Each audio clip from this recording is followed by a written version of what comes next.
দেন সেটা বিজ্ঞাপন হোক। সো এই জায়গাগুলোতে আমাদের সব ফিল্ম অ্যাক্ট্রেসদেরই আসলে পদচারণা থাকে। সো আমিও ব্যতিক্রম নই। আমাকেও যারা আসলে শ্রদ্ধেয় যারা আছেন এই অর্গানাইজেশন। অপু দ্বিতীয় বিয়ে করবে, এইটা খুব ভালো কথা। আমার পথের কাঁটা অবশেষে দূর হচ্ছে। আমার জন্য অনেক বড় খুশির একটা খবর এইটা। অনেকদিন হলো ভাবতাছি এই আপদটা কবে বিদেয় হবে। এখন আমি সাকিবকে নিয়ে অনেক সুখে থাকব। অপুকে ছেড়ে দ্বিতীয় বিয়ে করে সাকিব বুবলিকে, কিন্তু তাদের বিয়ে, ভালোবাসা সবকিছুই ছিল গোপনে।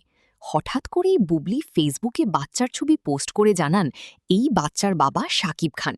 তারপর থেকে সোশ্যাল মিডিয়ায় ঝড় ওঠে সাকিব বুবলিকে নিয়ে। আমার অনেকেই জানি সাকিব অপুকে তালাক দিয়েছে, কিন্তু মাঝে মাঝেই তাদের একসাথে দেখা যায় ছেলের ইস্যুতে। কিন্তু হঠাৎ করে অপু কেন দ্বিতীয় বিয়ের এমন সিদ্ধান্ত নিলেন তা সঠিক জানা যায়নি। তবে অনেকেই দাবি করতেছে ছেলের ভবিষ্যতের কথা ভেবে নাকি এমন কাজ করতে যাচ্ছে অপু বিশ্বাস। যদি সাকিবকে ছেড়ে অপু দ্বিতীয়বার বিয়ে করে তাহলে অনেক সুখে থাকবে অপু বিশ্বাস। আপনার কি মনে হয়? এই বিষয় নিয়ে আপনার মতব কি জানাতে ভুলবেন না।